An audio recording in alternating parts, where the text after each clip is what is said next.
Hello there. Today I'm taking a look at a Saint Emilion. The wine concerned is Chateau Montlabert. This is the 2019 vintage of this, and this is a Saint Emilion Grand Cru.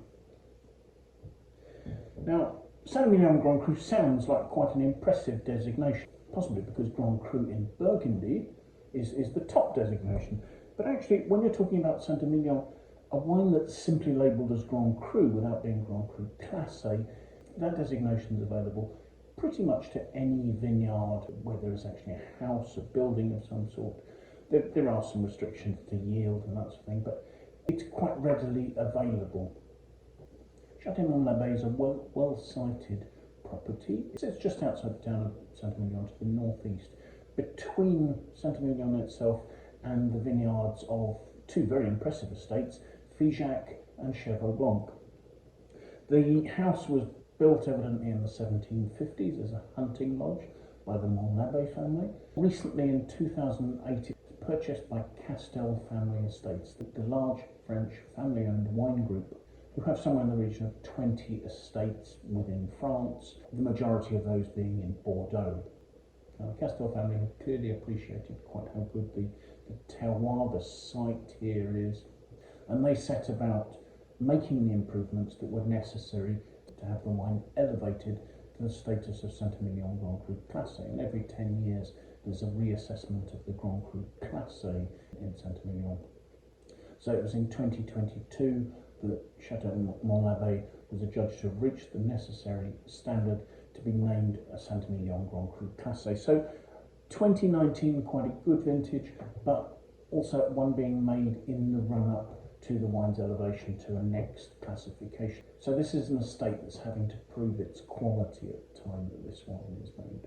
Steps that the Castel family went through to gain this promotion for their estate were numerous. The first of which was in 2009. They appointed Hubert de Bouard, well-known wine producer in Saint Emilion, the part owner of Chateau Angelus, as their wine consultant. I think it was really in 2010 that he took control of production here. But he has also overseen a transformation in the vineyards, where they're now certified for sustainable and environmentally friendly production through an organisation called Terra Vitis. They gained that certification in 2011. And then the estate, principally the cellars, have been completely renovated. So they actually ripped out the old winery, and 2019 was the first year in which the wine was made in a brand new winery. They kept the facades of the old building. The new facility gave them extra space. They now have wonderful sorting facilities. There's a combination of temperature-controlled stainless steel and concrete tanks, all done in such a way that they can vinify each individual plot in the vineyard separately. And then the size of the barrel aging halls was increased. So they're actually able to hold two vintages in the cellars at the same time, so that they can age for more than a year in wood.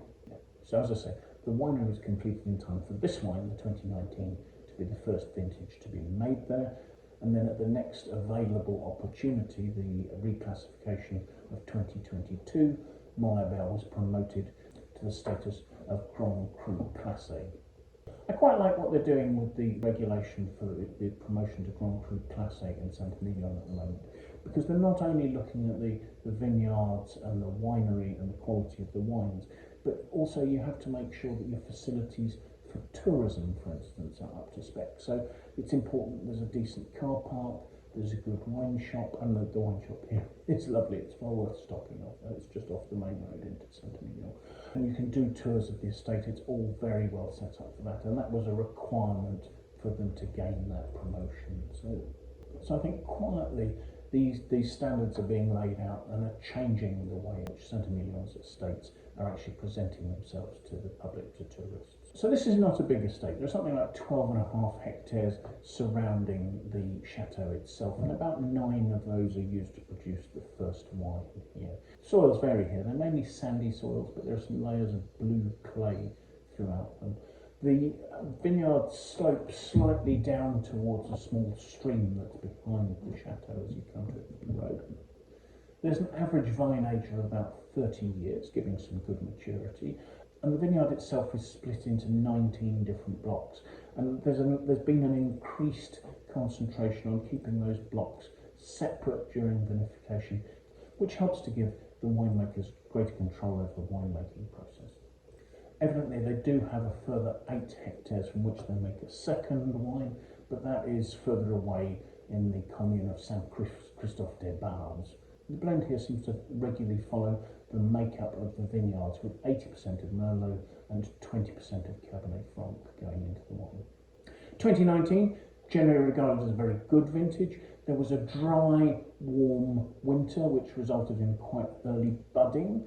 However, April was overcast, it was cooler, there was even some frost that affected some vineyards. I don't think Montlabert was badly affected.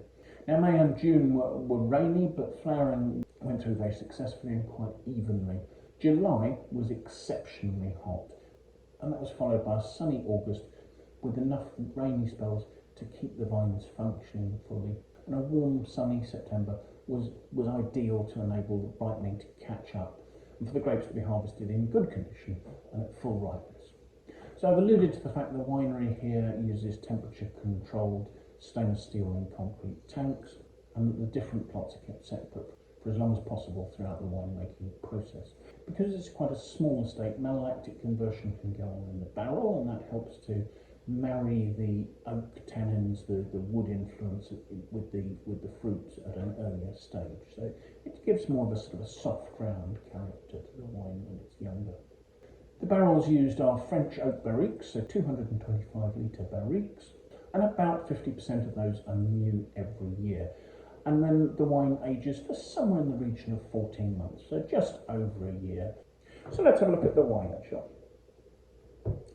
I'll start by saying it's got a good depth of colour.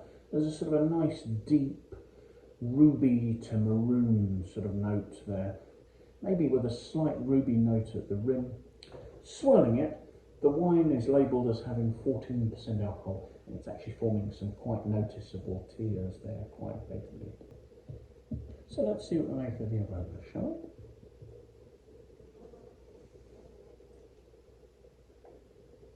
At first, the aromas seem a little restrained, but actually there's quite a depth and a richness and a ripeness to them. There seems to be an underlying note of ripe red plum and prune, but over the top of that there's some high tone notes. There's a touch of raisin, there's a little bit of blood orange, there are tiny hints of more developed notes. Mushroom, truffle, slight earthiness. So yes, there's a richness there, but with sort of a slightly high tone volatility, that sort of blood orange note just poking through. So that's for taste, shall we?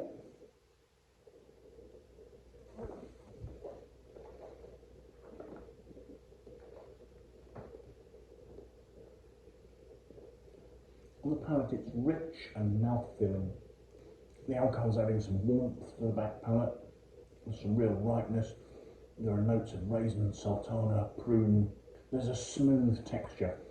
The tannins are sort of velvety, and there's a combination of sort of earthiness, red plum, wonderfully smooth, and everything's given a bit of breadth and width by relatively warm alcohol. The alcohol doesn't seem to be hot, but it's really giving some volume to the back palate there. And through all that, you just start to see some very well integrated notes of cedary oak. Perhaps they're a little chocolatey. Maybe there's a little bit of bitterness, a bit more sort of coffee notes would probably be a better way of describing those. The flavours are lasting quite well. There is a lovely freshness that comes through, but I wouldn't say that the acidity seemed particularly high. And there's a concentration at the finish. It's a concentration of dark, rich, ripe red plum to prune. The tannins are fine and smooth, and there's a mouth-watering nature to the very finish there. So I think it's a wine that's just sort of starting to show the first phases of development. It has ripe, supple tannins. They're not harsh and gripping. It has a warmth, a richness, a ripeness. Those very sort of open aromas, starting to show those first notes of earthy, maybe truffly development. So possibly a wine you want to leave for 2 or 3 years to allow those notes to develop more fully. But a wine that's absolutely in balance to drink now. There's no need to wait for the tannins to soften. The flavours are rich and bursting. But I think you will see an increase in complexity and more of those fine development aromas as the wine develops for another couple of years in bottle. I'm sure it's a wine that would happily age for 10 years or so. There's enough density and richness there. I don't think you'd want to be aging it much longer than that, because as I say, its acidity is not particularly high. I think it's on the riper side there. But certainly an enjoyable wine whose balance is much more towards the riper style. It's an approachable, drinkable wine. And you can certainly see all the quality aspects that ensured that 3 years after this was made, it was completely justifiably elevated to the level of the Grand Cru Classé. I took a look at the Wine Searcher aggregated critics score for this wine. It's given 89 out of 100. I don't think that's an unfair score. I think I possibly would have scored it as a 90. Maybe I've been lucky to see some more of the development of the wine, and those tasters have probably tried it while it was younger. But I think that's a pretty fair assessment of this wine. So thank you so much for joining us. I do hope you've enjoyed the tasting. If you have, do please press the like button. I'd really appreciate that.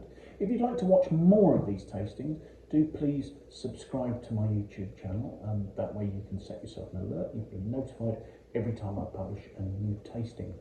If you've got any comments, please pop them in the comments box below. I'd love to know what you think about this wine, other Saint Emilion Grand Crus, or anything else that relates to that. So that you can find out where the wine's available and its price, I'll leave a link in those notes to the Wine Searcher webpage for this vintage of this wine, and you can follow that and you can see pricing, you can see any other details about that, things like what the critics have said, and hopefully that'll be useful to you. So thank you again for joining us, and I do hope you'll make some time to come and join me for another wine tasting in the very near future. Till then, bye for now.